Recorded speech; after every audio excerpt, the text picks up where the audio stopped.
Welcome back to UPress Play, a sports show produced by FAU Student Media. We're live streaming on OWL TV's YouTube channel. I'm JD, joined alongside me is Cameron, Megan, and Maddox for what we believe is the final time. Me and Cameron will be graduating December 13th, and it's been a while since it's been the four of us. You know, we had Morgan on the show in place of me. Cam was there. You guys did a really great job, but it's, you know, it's that time where the torch gets passed, the baton gets passed, you know, and we grow and we move on to the next chapter of our lives. But we wanted to just be able to do one last show, the four of us, you know, and just kind of run through the tape. For me and Cameron will be graduating, and you guys will be taking that next step, running the show. Megan will still be running the sports section for the University Press, as well as she's been doing it this semester, and Maddox is going to be taking that next step with our radio. Mm-hmm. So how are we feeling, guys? It's I don't want to like be really like too sappy or anything. I want to be able to do the show, but it's really crazy. I feel like for me, Maddox, and Cameron, because I was actually going through the Spotify episodes back when we were only on our radio. Yeah. And we've got a good amount of episodes under our belt. We've talked a lot of ball. And there's honestly a lot of really great memories. But before we start to reminisce, how we feeling? How's the week been? So far, the week's been feeling very quick for me. To me, every single day felt like a Friday, just because I'm just waiting for like next week when I'm heading back home for Thanksgiving break. I'm like, just when is that day coming? When is that day coming? When is the week going to be over? But today's Friday, thank God. Last couple of classes for me. I have one more on Monday, but after that, I'm done for regular classes. And then finals, but I'm just looking forward to getting ready for Thanksgiving break. How about you guys? Yeah, this week it's felt long. It's been a lot of basketball, which is nice. But it was nice today. My professor it was our last class, and she brought us all munchkins if we actually showed up. So got a little treat this morning. Wait, what professor was that? Professor Ash. Oh, okay. Oh, shout out Ivy Ash. Yeah, she's a great one. Yeah, no, I have my last class December 4th, broadcast journalism with Petrich. I'll be presenting like my senior project, if you will. And then I had my last class yesterday for one of my marketing classes, and my professor did the same thing. She brought donuts, but it's funny because it's like a hybrid class, so like a majority of the students didn't show up. And then it's a night class. It's 6:30 to 9:30. So like donuts were kind of like those end of the day donuts. So like weren't really like, but you know, it's a thought. It's a thought that counts, and you know, I really appreciated that. But what about you, Cam? Busy news cycle this week. So I've been like writing a lot between football and basketball, different stuff. I won't get into just yet. I know we'll talk about it, but. Like you said, just busy wrapping things up, but excited to talk one last time with you guys. Yeah, it definitely has been a busy news cycle for FAU sports and sports as a whole, which we'll definitely be getting into in today's show. But I just want to be able to like provide the opportunity just to like, you know, being that this is like the ultimate show, the last show. Just like if you guys have any favorite memories from when we were back doing it in radio, or, you know, Megan, when you first came on for the first show, when we had you as a guest, as like a spot for when the Lions were, you know, doing really good last season. One of my favorite memories that I remember was we were in the middle of our show, and this was back when we were still in the radio studio. We were doing the Instagram Live. Shout out to the people watching on Instagram Live. And the news broke that Chase Young had got traded to the San Francisco 49ers, like live. And I remember that was just like really cool. Anytime you get like breaking news, big or small, happening while you're doing your show, because then you get a live reaction to it. I remember we were all super stoked and that it was going to be like such a big deal. And then, you know, fast forward a few months and the Niners ended up losing in the Super Bowl, and Chase Young ended up signing with the New Orleans Saints. So, you know, one of those moves that in the moment it felt like, oh man, like, you know, the rich get richer, I think is what I remember saying. And, you know, it didn't even end up mattering. So I think that's just like a really great example of like how sports news really is where, especially with trade news, you think that it ends up being, it's going to be a big deal, but then it ends up not really panning out that way. But that was definitely one of the ones that I can kind of remember on the spot right now. Yeah, I think for me, there's like two come to mind. One is obviously also back to our days when we were filming at Al radio station, and I made the bold NBA hot take that Wembanyama was going to win, like Rookie of the Year was going to be like a bust in a way. I remember you and Cameron ripping me for that, and I ate my own words because Wembanyama had a great rookie campaign and also a great year this year, definitely going to be All-Star. So, of course, I was wrong about that. But the other one was the one that me, Megan, and JD all did, which was interviewing Coach John Jacobs. That was a very interesting thing. Also, our first collaboration with Al TV that kind of resulted in this studio, us working here. So. That's actually, it's actually kind of sad that I kind of forgot about that. I forgot that that was like a part of this technically. Yeah, it wasn't its own. We kind of, campaigned, marketed it as we went on the road. show. Yeah, we went on the road. We went on the road. Yeah. No, that was such a cool experience, and the fact that, because weren't you the one that landed that? Yeah. Yeah. So that was a Yeah. great land from you. Yeah. I don't know what my favorite. I mean, I had fun last year getting to go on it for the first time, and definitely in the radio setting, it was a lot more kind of chill. And with this whole setup, I absolutely love it, but I still feel like I'm getting used to the lights. Yeah. The lights were brighter than expected, Yeah, like Jared but Allen said. I feel like anytime two of us just get into a heated debate, it's always entertaining. Cameron and I. Yeah, mostly you two. We'll be having our sidebar like, yo, can you believe that they're like, still what's talking wrong right now? with it? But I don't know. Just like it's always fun, I feel like. No, you've been a great addition to the show, and I think like you definitely bring up a good point where like we really enjoyed like the I guess like I'll say like the calmer setting of radio, because with the lights, the production. Shout out to Mitchell, our producer, and all the people that have helped volunteer, working the cameras. It's definitely felt like a lot more professional, being behind the desk and whatnot, which is cool to get those reps. But me having like a little bit of like the radio experience with my internships, I really did like that setting of not having to worry about how's my hair look, how am I dressed. I felt like we definitely were. I don't want to use the word like raunchy, but I feel like we were maybe a little bit more loose with what we were saying, because we're also like. We were live, on radio, but we weren't live with the cameras, and we were still like figuring out how we wanted to market things, how we wanted to promote on social media, and then now with having the cameras, we've started making the clips, which I think has been really great for like the social media growth. But yeah, I mean, it's been really cool to see all our growth and stuff like that. But what about you, Cam? Someone actually took mine, but I'd say mine probably would be when me and JD did like an impromptu like live reaction. I don't even know if we call it pod, because I think we were was only kind on of like a pod. Instagram live and then like posted it later on Spotify. But it was from Barclays after FAU lost to Northwestern in the round 1 of the tournament last year. We kind of just like were standing in like the media area, and we probably looked really dumb because it was like we People had were walking just by. a phone set up like behind a backpack, and we're just like standing at a chair. But I think that one got really good like traction. We got some good juice on that podcast, and it was just fun, acting like we're professional journalists at the NCAA tournament, and it's just like. But we are. True, We are. We were on our stuff. It just that whole weekend, getting to cover FAU like with my dog. I'll always like look back on that fondly. Yeah, man, my memory is really bad, because that's a really good one too that that was really fun to do. And it's funny because it wasn't even in like the media like room. So Barclays is like a really nice stadium, and so where there's like I guess all NBA arenas have this, where there's like a practice court in the facilities, and that's where they like had media set up, and where they were doing like the post-game media for like the players and the coaches was like in that back court. And then right next to that was kind of like one of those, I don't know what you like, kind of like VIP, like the people that pay for like VIP, like that they get like the food The and club section. the club section. Thank you. Yeah, so we were literally just standing in the club section, and that was a really cool memory, because I remember I ran into John Fanta, who's like a big college basketball, like, I don't know, insider, commentator.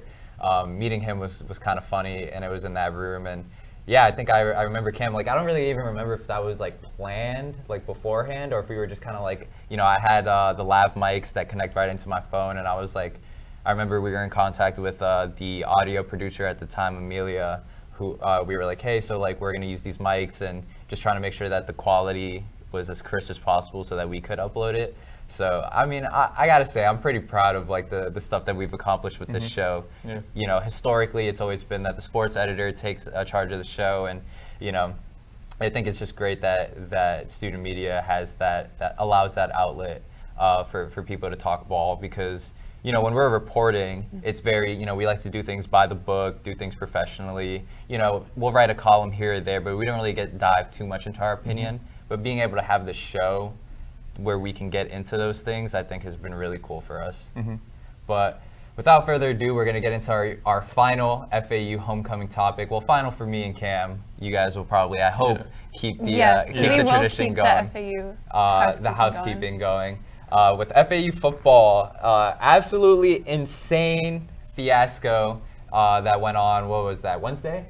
That was, I want to say Monday, maybe early. No, that was Wednesday, yeah. Yeah, Wednesday, absolutely insane start to the morning. I thought I was going to be able to sleep in. I was wrong, because Adam Schefter reported at, let's see what the timestamp is for this tweet, at 9:24 a.m. that Hall of Fame linebacker Ray Lewis has, quote, and I notice that I'm putting quotations here, has emerged as a candidate to become the next head coach at Florida Atlantic University, sources were telling Adam Schefter at ESPN. Obviously this is coming in wake of the news that Tom Herman had been released from his duties as head coach. And, when my immediate knee-jerk reaction to this news was, what? I mean, before we kind of get into the rest of the timeline about that, I mean, when you guys saw that tweet, how bought in were, because, I feel like when we see Adam Schefter tweet something out, when you're the top NFL or football insider for, the leader in sports media, you kind of take that, take his word for it. So what was kind of like your guys' reaction when you saw that tweet? Did you really believe it at the time? I think I don't know if I broke it to you guys, but I put I think the group chat with us being like, yo, what just happened? I wrote it down, I reposted that being like, what? Like, I thought it was like big news, and everyone else that I follow on Twitter, related to covering FAU sports, were like, no way, this is incredible. And some are like, has no coaching experience. I don't know how I feel about this, but originally, of course, it'd be like, this is pretty interesting. Like, now FAU's kind of getting to the public attention a little bit with this crazy hire. But then I was just shocked hearing almost soon after, on the timetable here, about less than 30 minutes after, I think Cameron, your colleague, Matt Sinitz, I think his last name is, he was one who actually broke that. Turns out it wasn't true, and also made me think, wow, Schefter rarely gets anything wrong, but this is one of his rare times he got something wrong. Like, how would you get this wrong in a way? Well, I'll tell you that, my initial reaction was like, oh, this would be a disaster. Yeah. Because he has no coaching experience. Yeah. And to not only jump from no coaching experience to being a head coach is huge. To jump from no coaching experience to be a head coach of a Division I football program is a huge jump that I don't think would be the right move at all for FAU. I think this is a hire that they have to capitalize on. I know that's a cliche, but you've had a streak of bad coaches. You can't mess this one up. That is a huge swing for the fences. And I don't think we should get into it a ton, but Ray Lewis has some like personal things in his past Those life. comments are wild on Twitter. But it just that we won't acknowledge. Yeah. I would say just different things that it would just be a bad hire. Which whenever it got reported there soon after, I was like, phew. Yeah, the timing of that breaking was crazy because Tuesday, the show we did just before that, we were kind of saying, or I think Cameron, you were saying that you would want them to bring in a younger coach that has experience winning. And then with him, no coaching experience. Polar opposite of that, yeah. Yeah, complete opposite. And that 30 minutes before, like when everyone kind of thought this was actually happening, Twitter was going insane. And like I had just woke up and I was kind of like, what is even going on in the world right now? Because that was not the news I was expecting at like 9:30 in the morning. Yeah, and I think anytime that you see any sort of like top national reporters talking about our small little mid-major school, it's kind of like pretty insane. But yeah, we'll get into. I'll present the whole timeline for the viewers that aren't aware. At 9:24 a.m. is when Schefter broke headlines saying that Ray Lewis was one of the top candidates for the job, and then around 30 minutes later. Matt Zenitz for CBS Sports was saying that it was, quote, highly unlikely that FAU ends up hiring Ray Lewis, and then trickling in were different reporters confirming that it wasn't true. And the UP doing our due diligence, we reached out to some sources to confirm that this news wasn't true. And sources told me that it wasn't true and that it was just too early to say that there was actually any sort of candidates to be named right now. Which honestly, after that had got confirmed to me from the source that wanted to stay anonymous, it just made me lose, honestly, a lot of respect for Adam Schefter. And this isn't the first time that this has happened, you know, with national reporters, especially with reporters at ESPN, where, you know, they break news that is, you know, a great talking point for First Take and, you know, the Get Up, the morning shows. But it ends up, you know, resulting in, you know, a kind of scramble effect for the local reporters that, you know, obviously we're in the business of news and it's all for, you know, to grab eyes and attention. So it was fun, I guess, in that regards to, you know, have to, you know, get that experience with you know, having to scramble, talk to a bunch of different people and confirm whether it was true or not. But I just think, you know, for a top reporter like Adam Schefter to kind of, you know, leverage his trust with the public and, you know, people that, you know, see him as like the main guy for news to say something that immediately gets just shot down like that, it makes me want to question reports going forward from him, because, you know, the question now is, you know, based on, you know, people that have been in this industry for a long time, you know, the assumption is maybe, and, you know, I'm in no place to accuse as, you know, somebody who's, you know, just making a name for themselves, but people were saying that maybe Ray Lewis is interested in head coaching, but, you know, this is just for, you know, an ability for him to finally put his name out there. Like, you know what, I am interested. Maybe I was never even had a single conversation with FAU, but I want to start, you know, making my way. And maybe it was a favor that Adam Schefter, you know, did for a few people that he knows, which I'm not saying that that is the case, but just, you know, to have other reporters come out and say that the top, you know, national sports reporter is, you know, reporting on things that are just completely false, and you have people in the program telling us that it's false. It just, yeah, it makes me question, like, what are the motives behind reporting false news, because that's just not in the business that we're in. Yeah, I think going back to what we said a couple of shows ago, month or so back, talking about when Adrian Wojnarowski, when he resigned, and Cameron, you were bringing up how, like, that's like a very stressful job being an insider, because that, like, really, you're on the clock almost 24/7. You have hundreds of sources, and that job's pretty stressful. So I'm wondering, like, maybe the stress either, because again, that job for Schefter is a pretty stressful job. So maybe the stress kind of got to him a little bit, or whoever that source was, maybe not too much of a trustworthy source. Again, he really didn't say exactly. Of course, they really don't say who the source is. They'll be like, just sources told me this.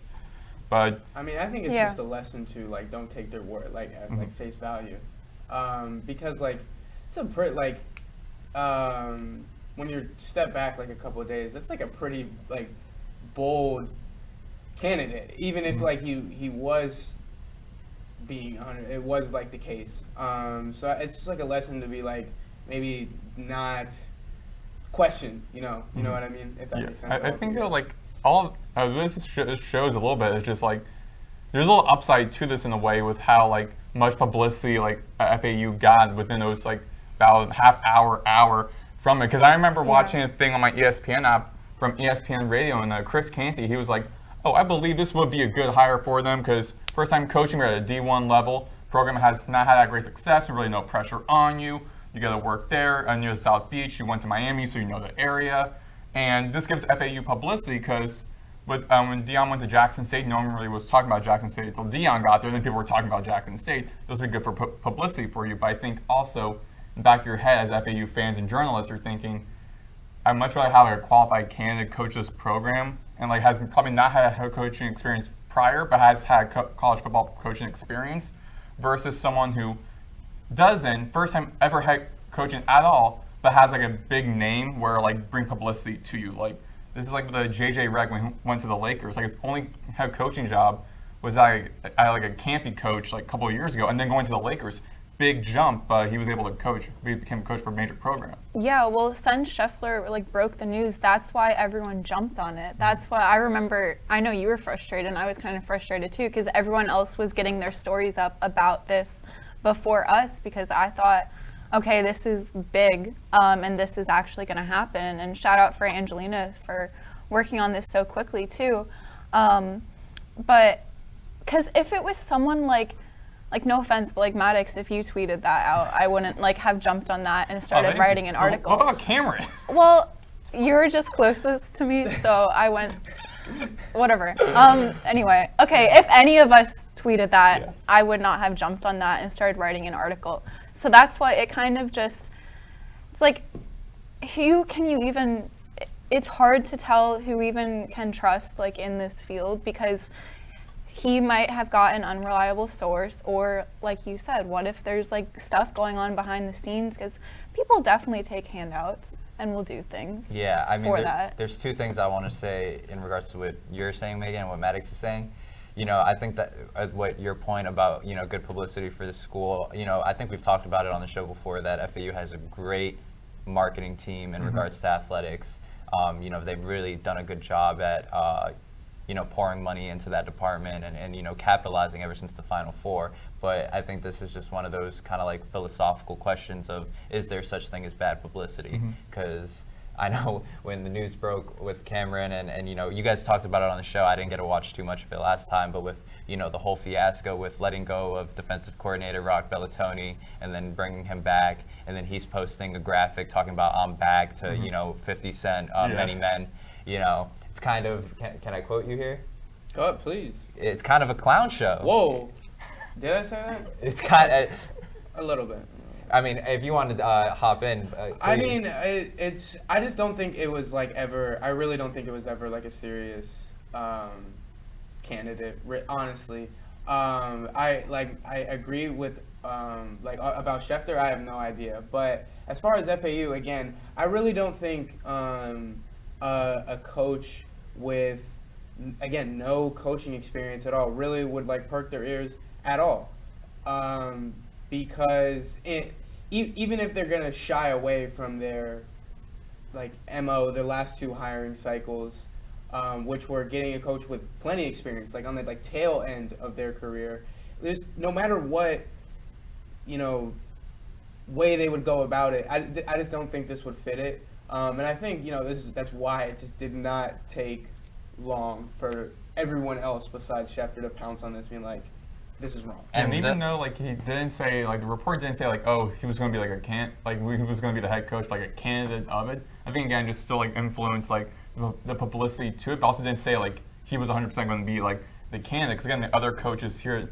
on this article I just give FAU like a little more than that they'd be like seriously considering, especially this early on. He was like going like a week or two ago. And there's still like 3 games. If it was a part of the cycle where they have like I don't know, maybe closer to like January, and they've probably been through a lot of like interview processes with a lot, and then they're considering maybe, and they like whiffed on all these other like potential candidates.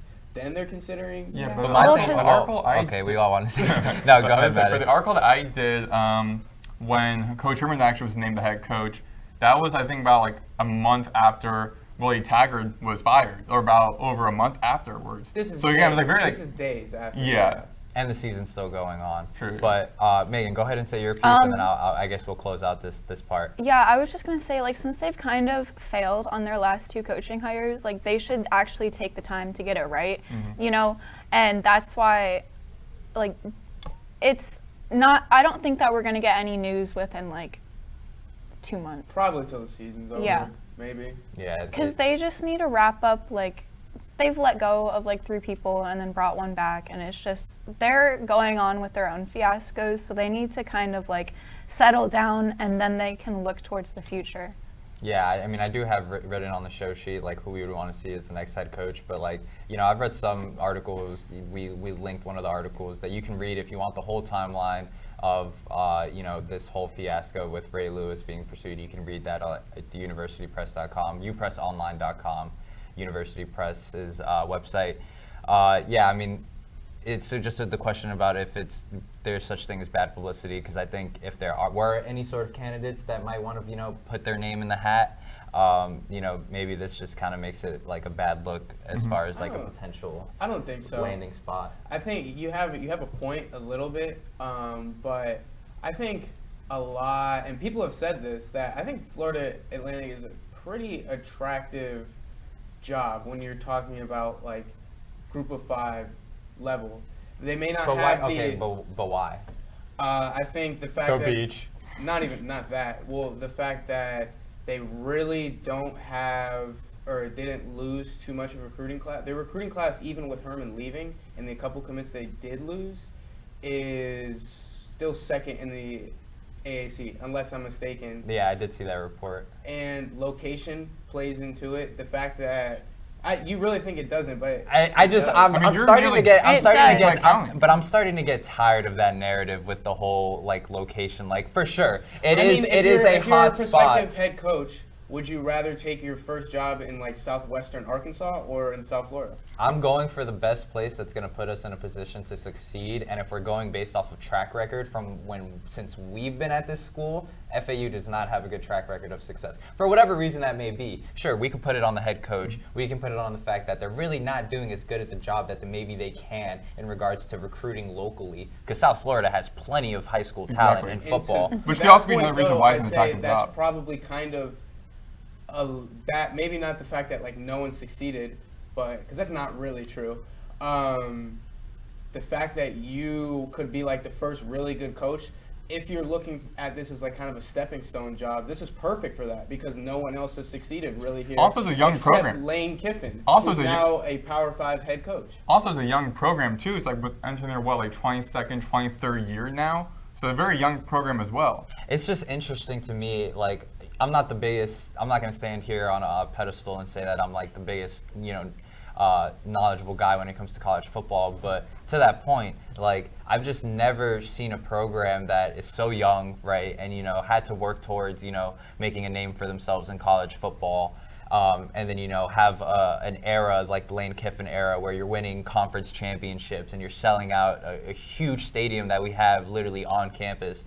The regression has just been staggering. And you would think that after Lane Kiffin, that's supposed to be the thing that catapults you into being a prominent group of 5 program. And I think just the thing that's really frustrating for me, who's been a student way before I was even a journalism major, who was a fan of college athletics for FAU, is that there's just like the regression, and there's a lack of consistency. If FAU was, that last year with Willie Taggart, it was actually, and this is honestly god awful to say, but it's the truth, that was the most entertaining football season that I've had since I've been here at FAU, because the last game of the season, we were still up for bowl eligibility. And that game went into double overtime or triple overtime. And that was one of the most entertaining college football games I've been to since I've been a student. I called that game too, and that was a very entertaining game. Right, and exactly is my point. Since then, there has been nothing besides, at least home games. Like, there's just been nothing that I can point to and said, like, all right, this is consistency. They're consistently in contention for a bowl game, or they're consistently having good performances at home. So it's just, I mean, it's no, for people that watch the show and for us on this panel, it's no secret that there's not much for me to say in regards to the football program here. And that's actually something I want to get into, that I guess we could get into now, is, with me and Cameron graduating and now, going to be taking that next step into alum, where do we see this football program 5-10 years from now? When we're going to be the old folk at the tailgates, coming back whenever we make our way back home. Like, do we think that there's going to be an inflection point where it's like, okay, FAU finally figured it out? Maybe it's not, being top of the AAC, but maybe there's some consistency. Maybe there's a bowl game, two back-to-back bowl game seasons. Do we see that as a possibility? It all depends on this hire right now, because to your point, you're exactly right. It is kind of frustrating that, like, I'm here 4 seasons now, and it's like I haven't seen a bowl game. I haven't seen a winning season. depending on, I'll never see them, or I'm trying to think, I can't remember the record my first year here. I can't remember. I'll look it up, but it wasn't a bowl game, I'll tell you that. I know 2020 was the last bowl game, I know that. I don't think they ever won more than 6 games in a season while I'm here, which is, I don't think is a high bar to clear at all. But that all it takes is one.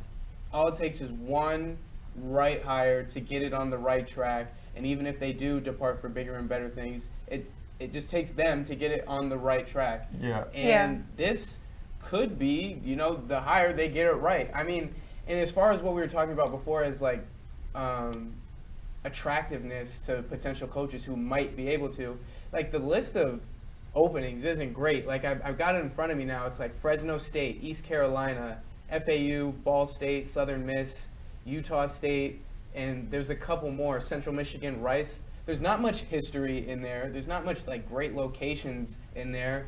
There's no better recruiting area than South Florida than I just named. So you have a point. The probably the lack of the lack of success might be a little bit questionable to potential hires, because really the only one who's got it right in like their past 4 really has been Kiffin.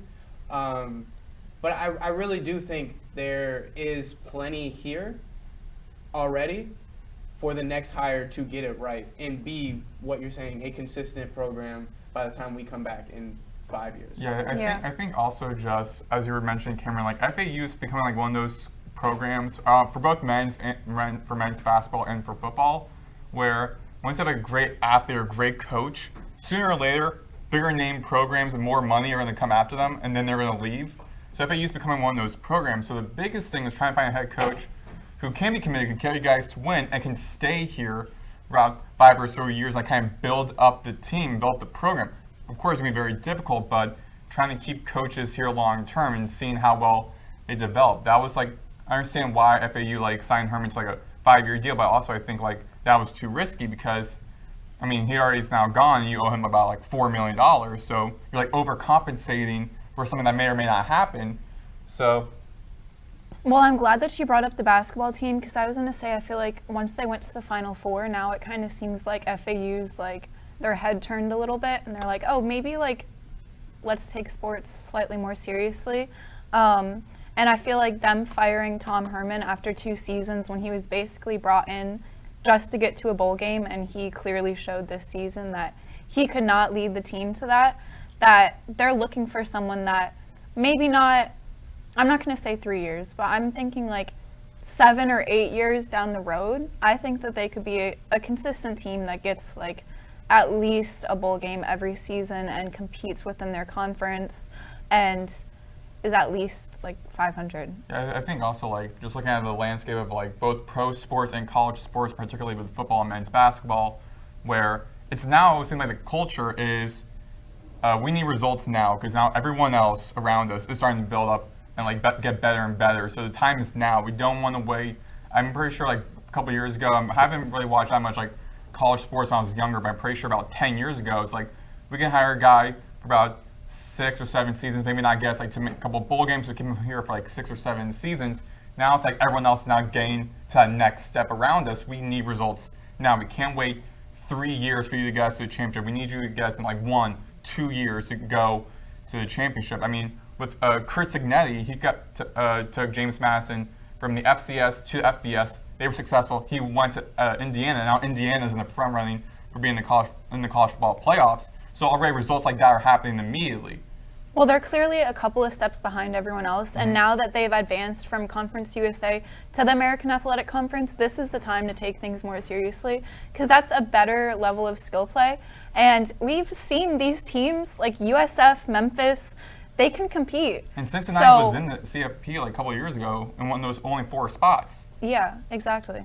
Yeah, I mean, it just hasn't been a smooth transition to the AAC for the Owls. And I mean, if FAU does make it to a bowl game, when I'm an alumni, I mean, you'll bet that I'm going to try my hardest to be there. But moving on from football, because man, that was actually pretty good if you ask me. A game on Saturday, Charlotte. I think you guys kind of already spoke on that a little bit last show.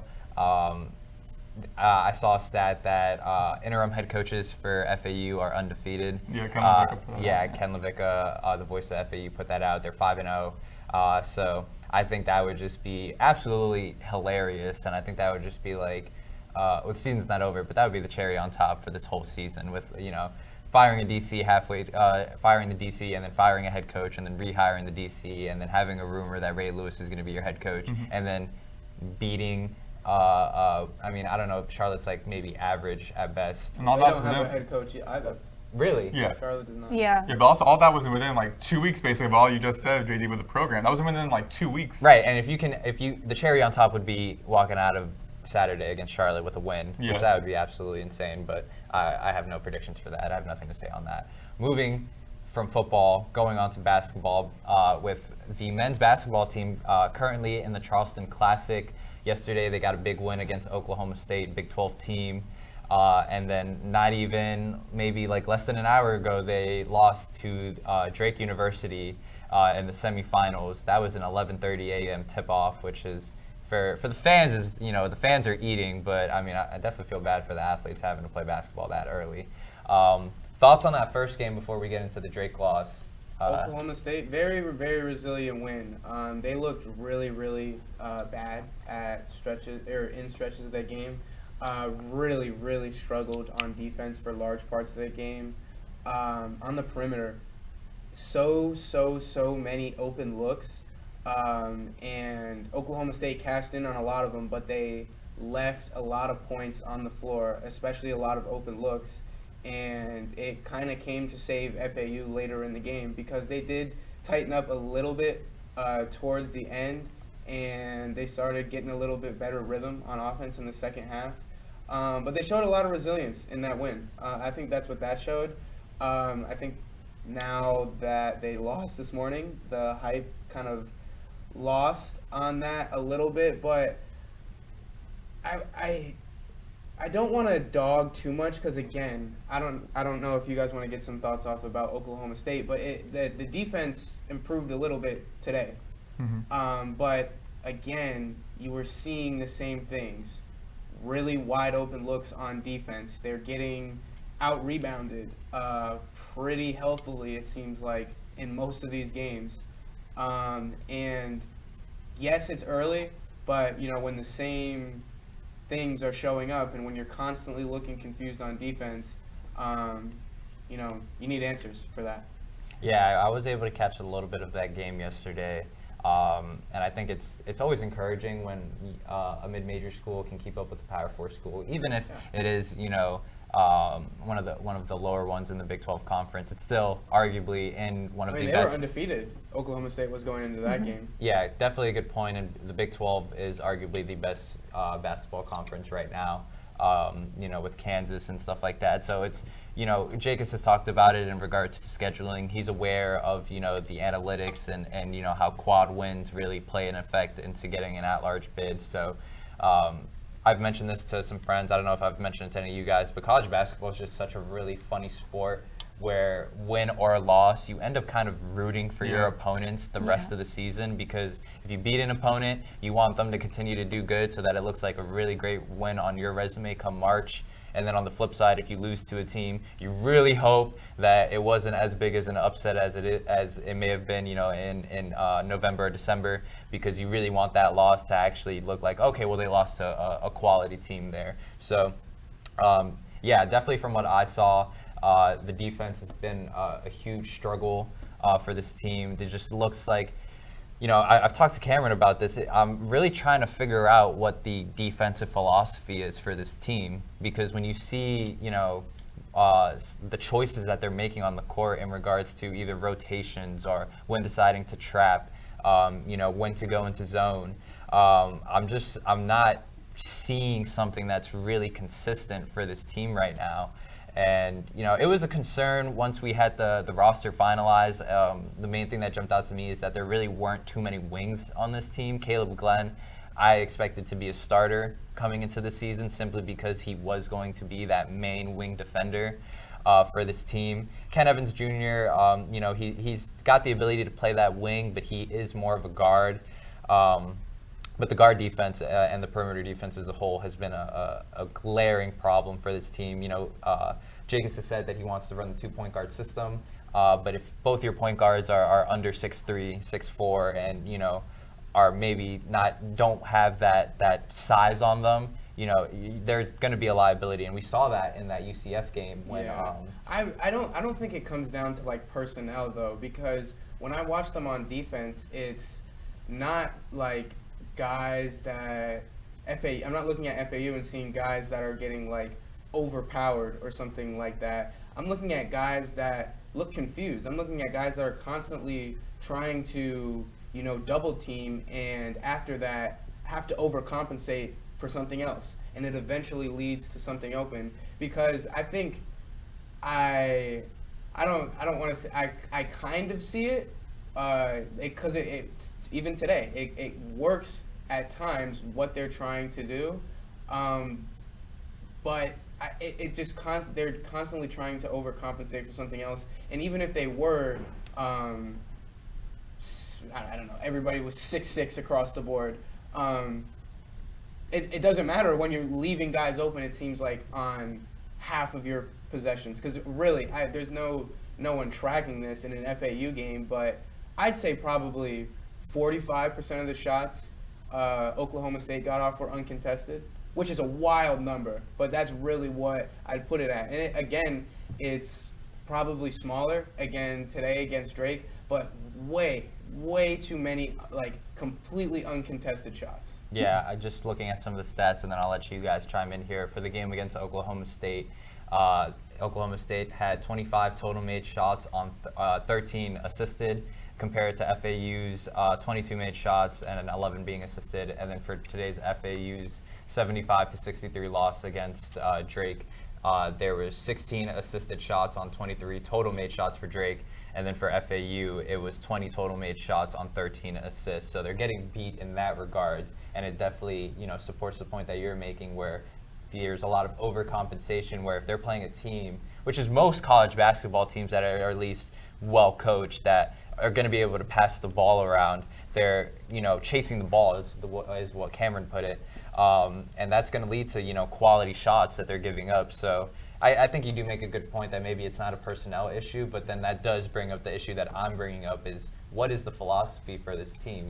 When they're putting Vokietitis and Baba into pick and rolls, what's the need to, double at so high into the half court? You know what I mean? And then, a big, point of strength that we thought was going to be for this team was the paint defense, being able to play a guy like Baba, who's 6'11", at the 4. That really hasn't been much of a strength for this team, So I'm just curious, Megan, you covered these last two games. So what have you seen from FAU in this Charleston Classic that, maybe has you concerned? And then, to end on a positive note, what do you like? Yeah, well, before I get into that, I just want to point out, they've been in Charleston for 2 weeks now. And after the UCF game, that's when they realized, okay, the defense needs to get fixed. And they haven't had that opportunity to really work on that. Like Jacobs was saying today after the Drake game, that he thinks that their home stretch in December is going to be really good for them, which I agree. I feel like they need to come and play in their actual facility and learn how to come together on defense. It just seems like there is a lack of communication as soon as they're not on the offensive stunt, because I don't know. At first, they had their offense together, but these last two games, I'm not saying that they don't have it together, but I feel like their game plan is almost like, don't defend that well because we know that we'll outscore them. But now in their win against Charleston, they scored 86, and today the game was, I believe it was 70. Not even 70. It was 65, okay. I just covered this. I should know that. But it was 63, right? So I don't know what has happened in these last two games from the offensive standpoint. They're just kind of throwing up shots almost, and they need to. Well, I'll chime in for at least today for Drake, the 3-point shooting was miserable. Yeah. I don't have the stats in front of me. For Drake? For FAU. FAU was 5 of 16, so... Well, that actually got a lot better from at one point, because at one point they were sitting at like 2 for 11, unless I'm mistaken. And while not being able to shoot the 3, which they've kind of leaned on a little bit in the past couple of games, I think, not being able to make it yourself while letting Drake just go completely crazy from beyond the arc, easy recipe to lose. Yeah, in that first half, FAU was 1 for 7 from 3, and I think, when I was watching the broadcast, because I was on my way here driving, so then I did switch to the radio broadcast, but the TV broadcast brought up a point that Drake was definitely placing an emphasis on getting FAU off of that 3-point line, because Jacobs hasn't been shy about it. He says that he wants his team to shoot a lot of threes, and he's been vocal on wanting to score 100 points a game. One of the things that I ended up telling Megan after that UCF game is that, all right, well, you could say you want to score 100 points a game, but does that mean that you have to give up 100 points as well? Is that kind of the philosophy? We've seen it with individual players. I think about James Harden in regards to, let me just save all my energy on the defensive end and not give too much effort on that side of the ball because I know I'm going to go down and score on you.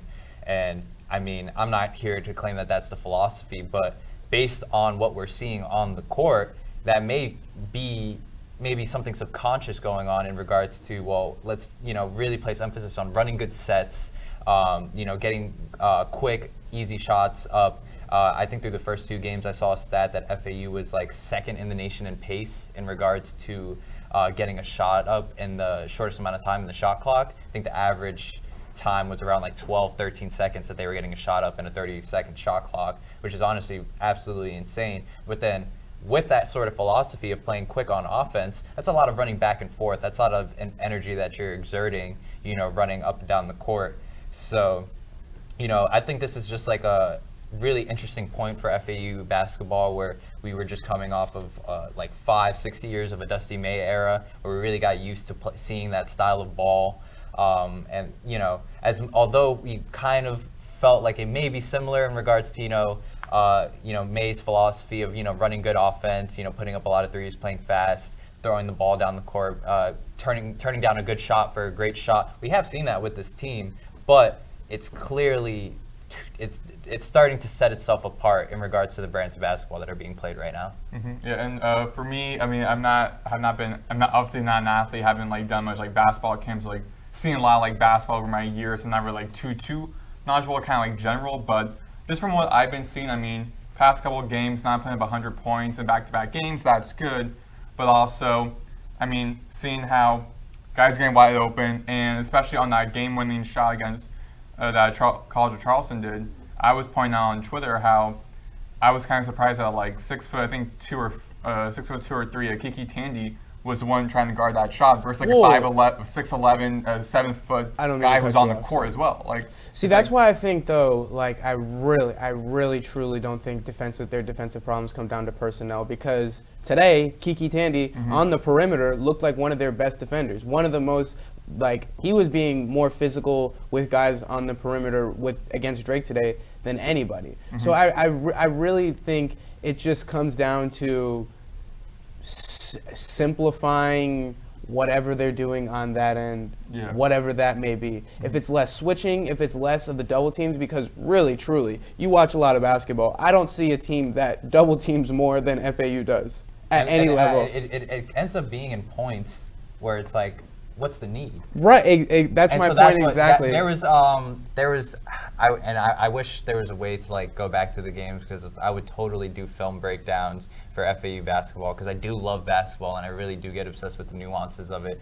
There was a point where it was in the fast break and Drake was on the right wing, and they were in that double team point. I believe Baba and whoever the guard was were kind of on that right wing, and whoever was kind of in the dunker spot, which was Baba's man, was Vokia Titus's man, he kind of just went to the baseline and he got an open mid-range shot. And so it's just exactly what Cameron's saying, where the communication just isn't there in regards to, all right, if you're going to double, who's going to get my guy? Or what's the philosophy of, all right, who are we going to leave open? Usually in those scenarios where you double, you want to leave the guy farthest away from the ball on the weak side open, because then that's forcing the ball handler to make a cross-court pass. So it'll be interesting to see, and I think Megan, did really good reporting there in regards to what Jake has said, that having that home stretch is going to be really important for this team to figure those things out.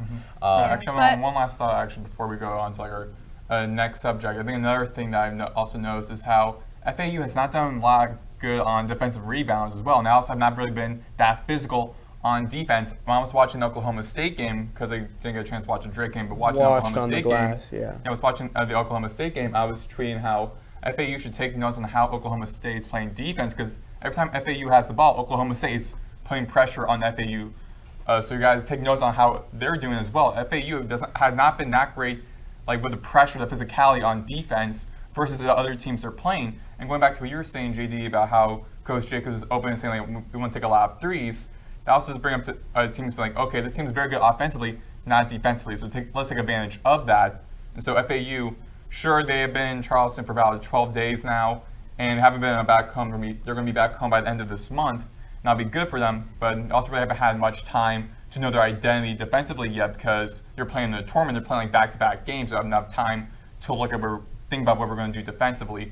But they soon have to figure that out, because sooner or later, like by the end of this year, starting next year on the 2nd, still during winter break, they're playing their home opener against Memphis.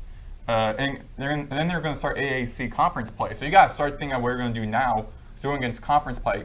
Not only that, but every single game in college basketball is important to you later down on the road. And sure, even though a couple of games they've been playing against, like UCF, which took out a ranked Texas A&M team, as a good team. College of Charleston, they were in the March Madness the past couple of years. So was Drake. They were in there last year.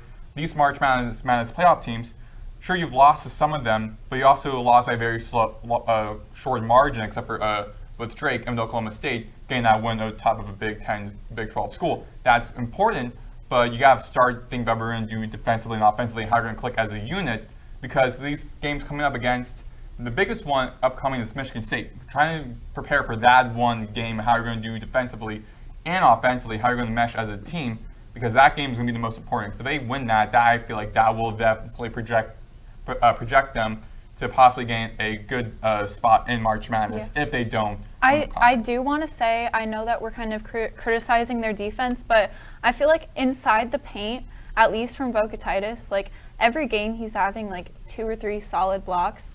So I feel like from that aspect, they have it together there more just because they have the size advantage. But clearly, like around the 3-point line is where they have to work on. They got to work perimeter. Yeah, when there isn't like multiple people in the same spot. Yeah, so looking at the schedule, the next game they're going to play Seton Hall, the winner of Seton Hall and Vanderbilt 2 days from now on Sunday. Talking with our advisor Wes, I'm hoping that Seton Hall actually loses that game, because I believe Seton Hall will have a better resume come March. And then if FAU can win that game, I think that'll be a really good resume builder for them. And then for the rest of non-conference play, they've got FGCU at home, That'll be a tough opponent, yeah. which is going to be a tough opponent. And then they're playing at FIU, which has kind of been an opponent that FAU's regularly scheduled, being that in-town rival. But the fact that they're going to be playing over there, which I think they haven't done in, I want to say, 2-3 seasons now. That's going to be a big test for this team. Also, considering that this being a whole new team, they don't really know, how much that rivalry really matters, but maybe FIU does. So that'll be a big test for them. And then they have Jacksonville and Texas State for a 2 home game stretch. Jacksonville actually just beat Virginia Tech. So that'll be an interesting game to pay attention to. And then they're ending non-conference play at Michigan State. So, definitely this is going to be a good, Jake has mentioned that this will be really important for them, having this kind of hometown stretch. These are all Florida teams, so even when they go to play at FAU, they'll still at least be in South Florida. So this is going to be a really important stretch for them. But, it's easy to say that, all right, well, we have time to figure it out, but then, 2 weeks pass by, and then that's 2 less weeks that you have to work on things. So I don't want to say that there's any sort of pressure, because it is still early, but some things need to start getting figured out sooner rather than later. But actually, one last thing that I want to mention, because we did definitely spend a lot of time criticizing here, looking at the basketballnet.com, just basing off of their quad records right now. FAU has two quad 3 wins, which are against Liberty and Oklahoma State. I expect that Oklahoma State one to probably be a quad 2 by March. Then they have a quad 2 loss against Charleston, and then they have actually a quad 1 win, which was the Indiana State game, which was an absolute That's a blowout. quad 1 win? Per the basketball net.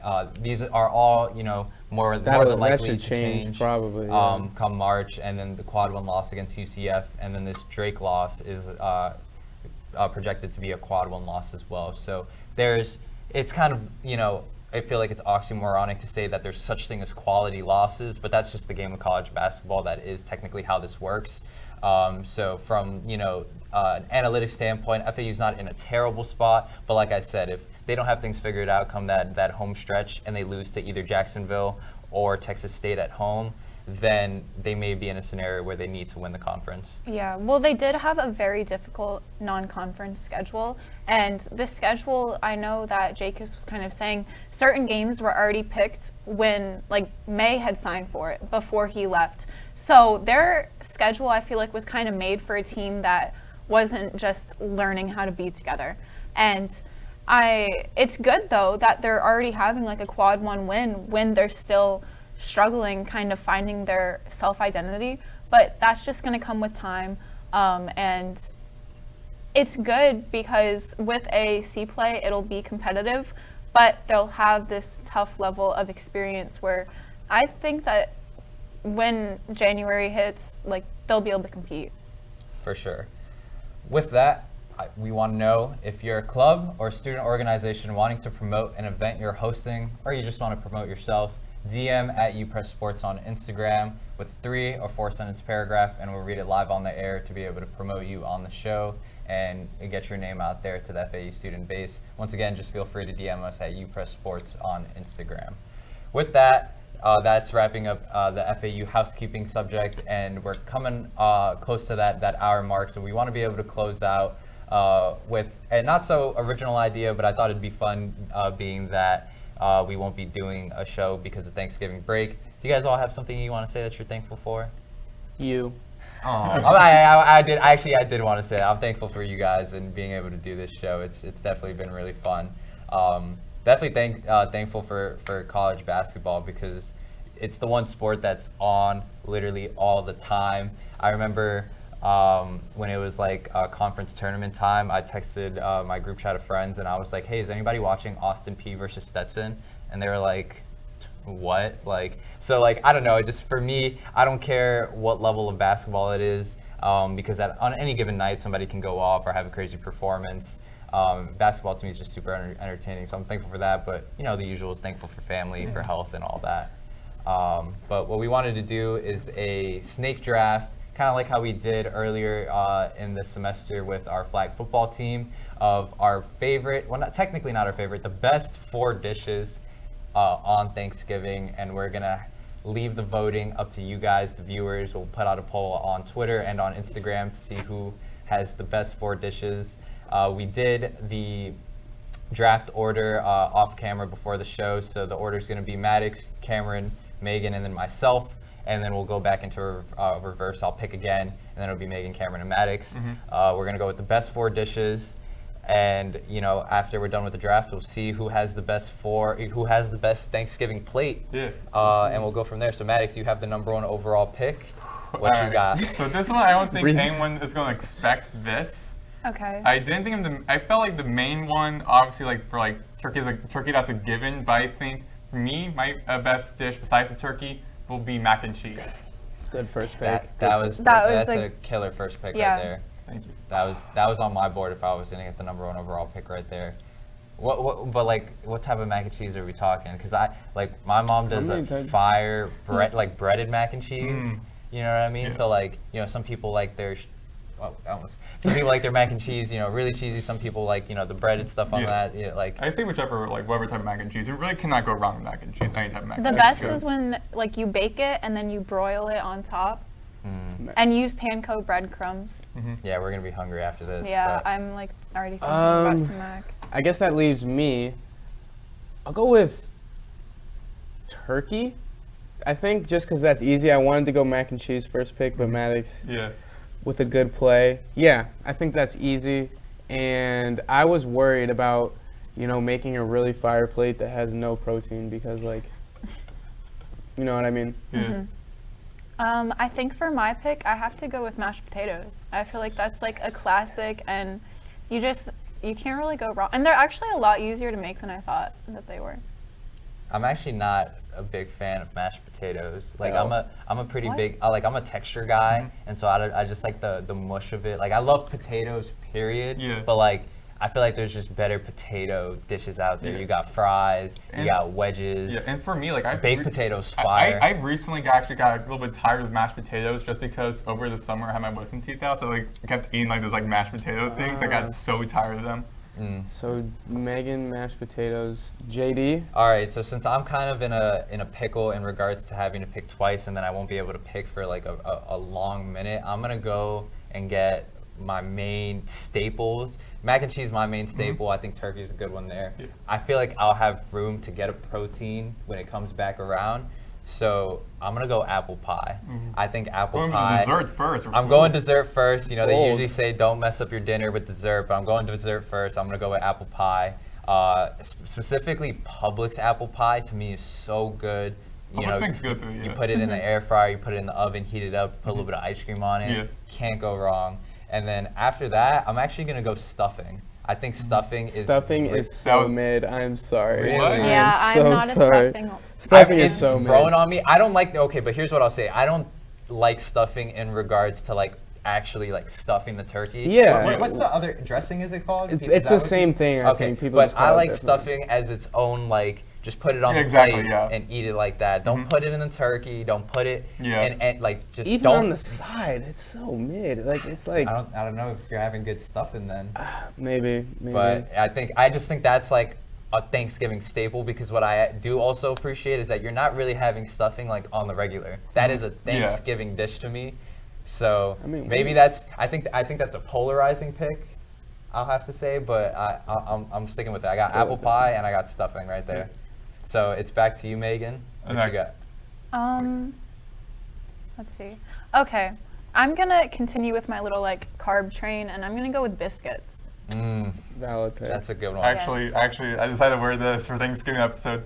Montgomery Biscuits minor league team. Can you Oh, step what up the and show heck? Can you step up and show the cam? Yeah. That's sub. That's actually Yeah. sick. That is fire. Yeah. We were just talking about how you want more shirts for Christmas. Yeah.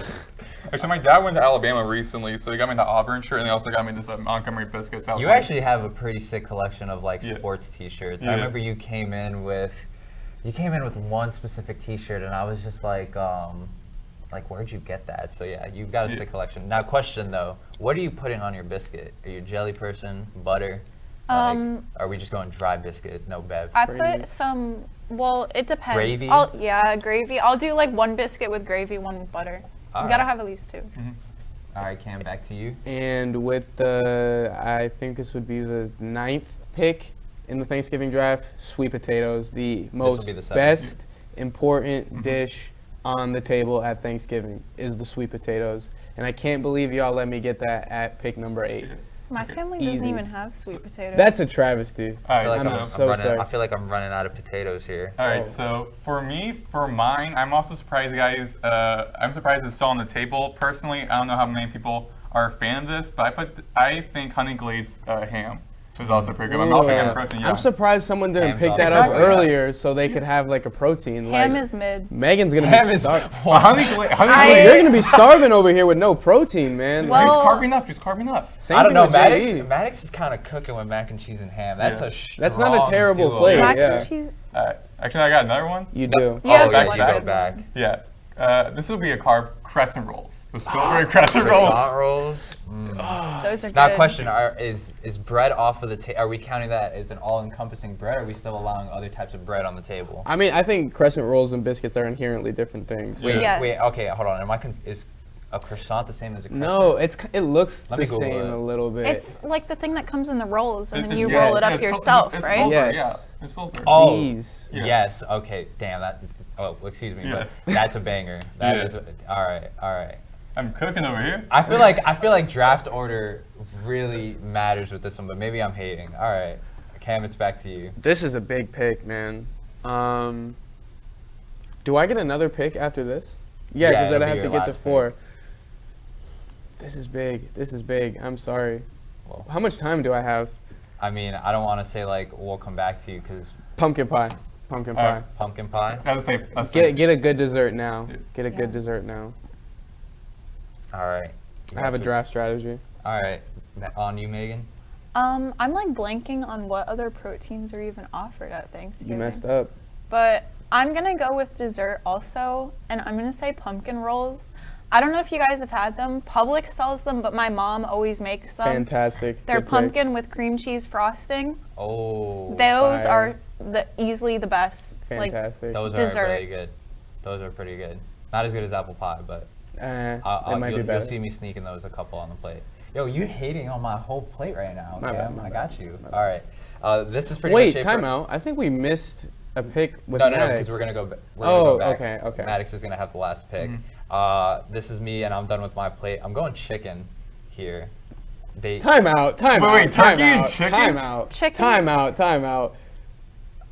You have chicken on Thanksgiving? Well, yeah, because we're not like my family's not really like a turkey family, so we'll do chicken. We'll do like a rotisserie chicken. Okay. Okay. So, I don't know. I've never. Mitchell, do you do chicken on Thanksgiving? No, that's from Costco. Like, you get it from Costco, or do you make it yourself? No, it's just like Homemade like rotisserie you chicken? get like a rotisserie chicken. You'd be the first family What? I've ever seen that do. You guys don't just Thank make a you. turkey?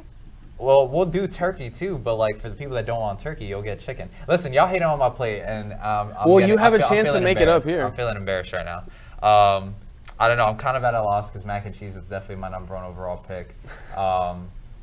And I mean, I guess, man, let's see what Google gives me. Honestly, I think I'll just have to go with like just bread, like a bread roll. Just- Valid. What type of bread roll? Like just like a. I don't know, like what the pilgrims used to eat, like a little piece of bread. You know what Okay. I mean? Okay. Actually, no, I'll go with like a toasted bread that you like, you Like a dinner toast bread. roll. Yeah, like a dinner roll. that Okay. you spread Okay. butter That makes on. sense. I'll go, yeah, a little toasted bread roll.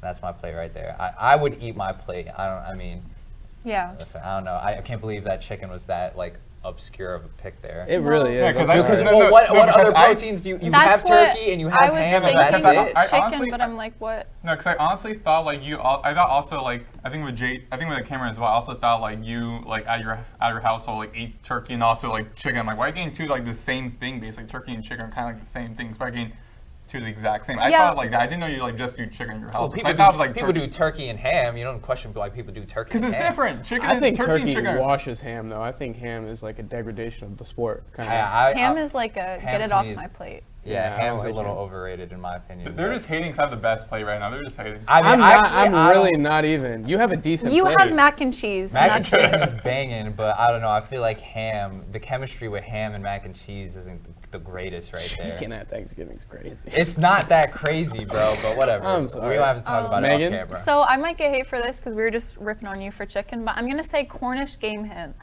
What the? What? Like it's little, they're this big. Say I it did, again I so did can not Google expect it. that to come out of her mouth. I I'm did not even expect sure those what words. that is, I did not expect those honestly. words. Cornish I have to- Cornish hens. I don't have it for Thanksgiving. We have it for New Year's Oh. Eve day. It's like the little personal like chickens. Wait, for Oh, you guys are over here hating on chickens. Wait, did you say you're Okay. having that one for New Year's Eve day? Yeah, So- but I hit Google and I was like, what meats are there for Thanksgiving besides turkey? And that People popped up. People are So- going crazy off camera with our picks, but all right. And I mean, I gotta respect it. You always need. I can appreciate that we're all looking for protein on our plate Yeah. at the least. You have like Shout- you have a balanced plate, yeah. What's the opposite of a shout out? Like I don't know. No shout out to vegetarians. Like I don't know what I don't know what you're doing on Thanksgiving. Respectfully. This. That leaves me, correct? Yeah. last Okay. pick. I think I need like a green. I feel like, but I also kind of want. Oh, low key, damn. whatever. Like, I'm gonna go with cranberry. I'm sorry. Like sauce? Oh, the sauce? Well, I knew that was gonna like Let's put it raise in- ears. Let's put it in parentheses. Are you talking I- the slices? Most people do that, but my mother, she makes like a cranberry that has like cream cheese on top, and it's fantastic. It's like behind sweet potatoes, but one of my favorite things ever. But like the raw, this is a stupid question, like the raw fruit? No. Well, Like a lot of sauce. people do like cranberry sauce, yes, but it's essentially like cranberry sauce, yes, Mm. but it has cream cheese on top, and it's fantastic. All right, so cranberry. All right, I respect it. We'll put it in parentheses. We'll put sauce. Is that fair? Sure. All right. Maddox, it's on you. All right, so this is difficult for me because I want to do like a dessert as well. However, also I feel like crescent roll is low key kind of your yeah, I dessert think so. there. It is. Yeah, so those are It's like not it's the a dessert. sweet bread. It's a It could- sweet it bread. could- It tastes like kind of like a softer biscuit to me. Yeah. Yeah. It's like a part of the Yeah. dinner. It's like a biscuit reshaped. yeah, but also I really can't think of any other good like. And the fact that I Thanksgiving- can appreciate that we don't have any greens on it. No, Yeah, I was I was gonna say for my final one, I was originally gonna do a dessert, but actually I'm just gonna do green beans. I would say that's what That's- I was Yeah. tossing between That's cranberry. solid. I feel like that's a fan favorite there. Yeah. I thought about doing corn. Oh, Missed. No, Oh, see, squash. I think there's a lot of bangers that we left off. Yeah. Because we're We're doing like four. We're doing yeah, four. we're though. holding ourselves to like a Mount Rushmore Yeah. top 4. But yeah, everybody read off their plates. Come on, I gotta finally, win. and then, for the Never final, know. and then we'll put up a poll on socials, and we'll see what the people say. All right, so for me, I will be eating. I got mac and cheese, honey glazed ham, crescent rolls, and green beans. I have turkey, sweet potatoes, cranberry, and pumpkin pie. It's like classic, perfect. Okay, you don't got to talk up your list. We're just saying Yeah. your list. Okay, Never mind. I have mashed potatoes, biscuits, pumpkin rolls, and Cornish hens. I got apple pie, banger. My fault, I'm not even listening to my own roll. I got apple pie, stuffing, chicken, and like a toasted bread roll. I think that's like a solid play right there. Mm-hmm. But I think if there's any other plate that I'm eating here, it'll probably be Maddox. It'll probably be This Maddox's is just like the plate. fla- Just because Just, I was saying, just like the flag football team, Yeah, I was he gonna say, wants to I was side gonna with say like that, Maddox. Just like the flag football It's team, the mac whatever. and cheese, man. Yeah. And the ham Yeah. wouldn't be too bad. I was contemplating with stuffing as well, because I'm also a huge fan of stuffing as well. But also I was thinking like, What is- I gotta do No, mac and I cheese. feel like serious about if I stuffing? had Again, someone not like else's, stuffing in the turkey, but like have like those like frozen ones where you like put on like a pan and like cook it. Whatever, those are good. No, thank you. I was gonna say I'd eat Cameron. Thank you, Megan. Thank you, Because Megan. you have the turkey, Yeah. and you have cranberry sauce is good, and pumpkin pie. It's like you have to have pumpkin pie. Thank you. Is it criminal that none of us picked gravy? I thought about I'm it, not a but huge gravy I person because wanted I'm. You know what it is? I biscuits feel like it's instead. like you wanted I wanted to get biscuits instead. I right. No, wanted that to was get a good gravy. pick. But I think like it's tough for the scenario that we have right now because gravy is kind of something that you put on your protein. Yeah. It's not Or, really like, a you side. put- Yeah. If Yeah. we could get like 4 dishes and then a sauce, that'd be picked. This is good, but we'll leave it up to the viewers. Mitchell, who do you think has the best plate? Say it. Say it. Say it. Oh, we can't hear. We Oh, can't Oh, hear he you. Oh, said man. Maddox. He said He Maddox? turns He my said pop Maddox. specifically because then when you guys all be like, oh, what? I mean, That's you have tough. mac and cheese, so like, And also Alex, ham. who's helping us with the camera, who do you think has the best plate? Maddox? Is it because of the mac and cheese? Okay. And see, number 1 overall pick, Number man. one, first ever. I feel like this is like the first ever number 1 overall pick in any draft with a steal. I feel like the most number 1 overall draft Yeah, ever with a steal. But you know what? I can't hate it because Yeah. I think if you had the number 1 overall pick, were you gonna pick mac and cheese? yeah. Yeah. So I think Yeah. I'm glad that as a country we can come together and say that mac and cheese is the best Thanksgiving dish. But I think that's all we have for today's show. That was really fun to do. And I just want to say as like closing remarks, it's so fun to do like silly little topics like this and to, just be able to talk ball, whether it's national sports, FAU sports, college sports as a whole, or even if it's just like pop culture topics. It's been an absolute blast. I'm gonna miss this. Wait, so I know Cameron he's gonna be covering FAU stuff with 24/7, I believe. Are you gonna be covering any like FAU stuff? Are you like gonna be like covering any local stuff? Or like I think I've really, in regards to like my plans post grad, I've just been applying all along the East Coast. I have family in North Carolina. The dream would be to go back to New York City. That's where I'm from. But yeah, whether it's sports reporting, news reporting, even politics reporting would definitely interest me. I guess there's like the last, because I'm gonna be like the last person at this table basically to graduate. So I'm gonna keep like the fork down for FAU sports coverage. I'm gonna be your source, y'all. I'm gonna be your source, yeah. Maybe you'll see him do better in football. Yeah. Yeah. Hopefully we get to see you guys cover a bowl game. That's hoping not FAU going to happen for me. I'm hoping. Oh yeah, no, I you're think cooked. once FAU gets into the AAC tournament, because even though it's like for everyone, I'm hoping like we get to cover that. For, Oh, for overall basketball, team. for sure, I feel for like sure. hopefully. For basketball? Yeah. Yeah. Maybe be able to cover an NIT tournament, maybe. Yeah. It I mean, would of course I won't be covering March Madness, because I had an opportunity last year as well, but I was like, I hope they go to March Madness. This would be the year I would get to go. Yeah. Awesome. But Yeah, if you're hearing this, Coach Jacobs, please get this team to March Madness, please, just for Megan and I, just, yeah, please. just for them to have the opportunity. Yeah, I guess that was pretty cool for me and Awesome. Cameron to get to cover March Madness Yeah. in our career. That's pretty You guys fun. got any like graduation quotes? I guess like in the words of our advisor Wes, keep your head down Okay. and just get to work. That's pretty much all I gotta say. No quotes, man. Just glad I'm. Just glad we're done, Glad man. I'm Let's done. leave it at that. It's always tough to finish the last show, but I'll finish it how we always do. Maddox, where can they find you? They can find me on Instagram at MaddoxBlade04 and on Twitter at Maddox Greenberg. You can find me on Instagram at Megan_Brunsma and Twitter Megan Brunsma. You can follow me on Instagram at jd.delcastillo and on Twitter jd_Delcastillo. You can find me on Twitter at CamPriester247. It's always been a pleasure. Thank you all for watching and supporting. Please make sure to continue watching when Megan and Maddox are still here killing it on the show. But yeah, that's been it, guys. Peace.